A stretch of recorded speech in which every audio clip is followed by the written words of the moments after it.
नमस्कार दोस्तों, न्यूज डंका हिंदी में आप सभी का स्वागत है। मोदी सरकार के दूसरे कार्यकाल का अंतिम बजट बुधवार को पेश किया गया। बजट से ज्यादा वित्त मंत्री निर्मला सीतारमण द्वारा पहनी गई साड़ी की खूब चर्चा हो रही है। वित्त मंत्री निर्मला सीतारमण का यह पांचवा बजट है। उन्हें 2019 में वित्त मंत्री बनाया गया था। उन्होंने लाल रंग, पिंक और पर्पल रंग का साड़ी पहनकर बजट पेश कर चुकी हैं। सबसे बड़ी बात यह है कि मोदी सरकार के ही कार्यकाल में पेपरलेस बजट की शुरुआत हुई। इसके अलावा निर्मला सीतारमण के ही नाम लंबा भाषण देने का रिकॉर्ड है। उन्होंने 2020 में 2 घंटे 42 मिनट का भाषण दिया था। दूसरी बात यह है कि आजादी के बाद शाम को भारत में बजट पेश किया जाता था, लेकिन बाद में इसकी टाइमिंग बदल दी गई। इसके बारे में भी कई किस्से मशहूर हैं। बहरहाल बुधवार को पेश की गई बजट की बात करते हैं। बजट में सरकार ने कई योजनाओं का ऐलान किया है, तो आम आदमी को राहत भी देने की कोशिश की गई है। जानकार इस बजट को अच्छा बता रहे हैं। कहा जा रहा है कि यह बजट किसी को नुकसान पहुंचाने वाला नहीं है। हालांकि इसमें रिफॉर्म और निजीकरण नहीं है, पर विपक्ष का कहना है कि इस बजट में महंगाई, बेरोजगारी को कम करने का कोई उपाय नहीं है। हालांकि मोदी सरकार ने टैक्स प्रणाली में बड़ा बदलाव किया है। बजट में 7 लाख तक की कमाई करने वाले लोगों को टैक्स में छूट दी गई है। जानकारों का कहना है कि यह ऐलान नई टैक्स प्रणाली में आने वाले लोगों को काफी राहत देगी। बताया जा रहा है कि पुरानी टैक्स प्रणाली में अधिक टैक्स देना पड़ता था, लेकिन छूट भी मिलती थी, मगर नई टैक्स प्रणाली में ठीक इसके विपरीत है। बता दें कि आम जनता को टैक्स छूट का इंतजार था। दरअसल अभी तक 5 लाख की कमाई पर कोई टैक्स नहीं लगता था, मगर सरकार ने इसे 5 की बजाय अब 7 लाख रुपये कर दिया है। यानी जिस व्यक्ति को सालाना आय 7 लाख रुपये होगी, उसे सरकार को कोई टैक्स नहीं देना होगा, लेकिन इससे ज्यादा कमाने वाले को टैक्स देना होगा। बता दें कि सरकार ने टैक्स स्लैब में बदलाव किया है। आसान शब्दों में कहें तो पहले 0 से 5 लाख की आय को कोई टैक्स नहीं देना होता था।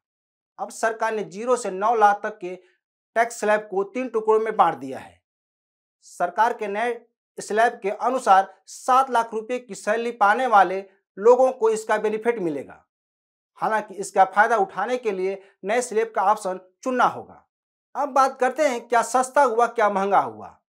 तो वित्त मंत्री निर्मला सीतारमण ने अपने बजट में बच्चों को तोहफा दिया है। इस बजट में सीमा शुल्क को घटाया है, जिसको 13% कर दिया गया है। यानी बाहर से आने वाले खिलौने सस्ते हो जाएंगे। इसी प्रकार साइकिल को भी सस्ता किया गया है। सरकार ने इलेक्ट्रिक साइकिल लगने और मोबाइल फोन में लगने वाली बैटरी पर सीमा शुल्क घटाया है, जिससे दोनों सामान अब सस्ते हो जाएंगे। बजट में सरकार ने एलईडी टीवी को भी सस्ता किया है, लेकिन बजट में कुछ चीजों को महंगा भी कर दिया गया है। इसमें सिगरेट पहले नंबर पर है। सिगरेट पर आपदा शुल्क 16% बढ़ाया गया है। इसके अलावा बाहर से आने वाले गहने भी महंगे होंगे, जैसे सोना, चांदी, प्लेटिनम से बनी धातुएं महंगी हो जाएंगी।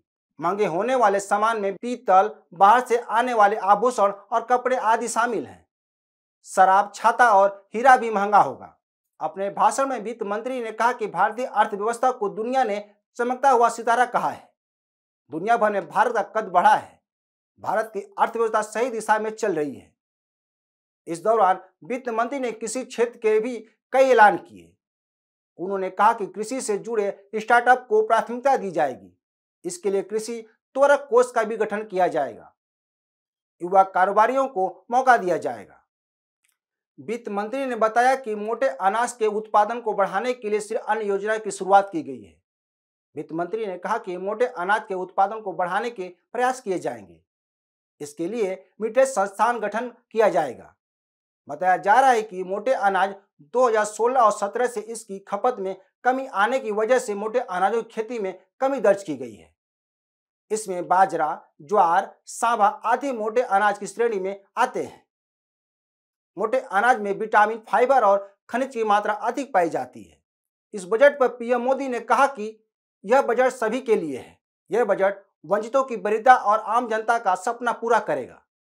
उन्होंने कहा कि इस बजट में विश्वकर्मा कौशल सम्मान योजना का ऐलान किया गया है, जिससे शिल्पकारों और श्रमिकों को सम्मान मिलेगा। पीएम मोदी ने महिलाओं के लिए बचत योजना शुरू किए जाने की भी तारीफ की। इसके अलावा मोटे अनाज के लिए श्री अन्न योजना की भी पीएम मोदी ने तारीफ की। वहीं दूसरी ओर इस बजट पर विपक्ष के नेताओं ने अपनी प्रतिक्रिया दी है।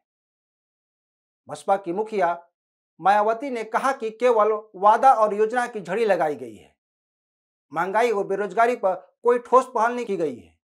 वहीं कांग्रेस नेता सांसद थरूर ने भी कहा है कि इस बजट में कुछ चीजें अच्छी हैं, लेकिन मनरेगा पर बजट में जिक्र नहीं किया गया है।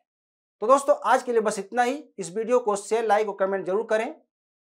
ताज़ा खबरों के लिए न्यू डंका ऐप को डाउनलोड करें, हमारे यूट्यूब चैनल को सब्सक्राइब करें। धन्यवाद।